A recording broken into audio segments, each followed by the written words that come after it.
আসসালামু আলাইকুম, কী অবস্থা সবার, কেমন আছেন? আজকে আমরা এয়ারপোর্টে আসছি।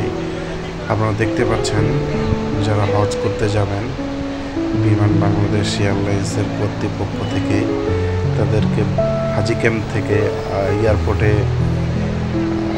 সার্ভিস দিচ্ছে। এয়ারপোর্টে তাদেরকে বাস সার্ভিস দিয়ে এয়ারপোর্টে নিয়ে আসা দিচ্ছে। দেখেন, আপনারা দেখতে পাচ্ছেন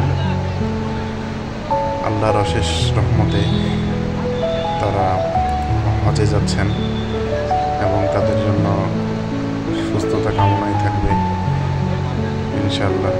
তারা যেন সেই সময়তে হজ করতে পারে, সেই তৌফিক যেন আল্লাহ তাদেরকে দেয় এবং আমাদের সবাইকেও যেন আল্লাহ কবুল করে।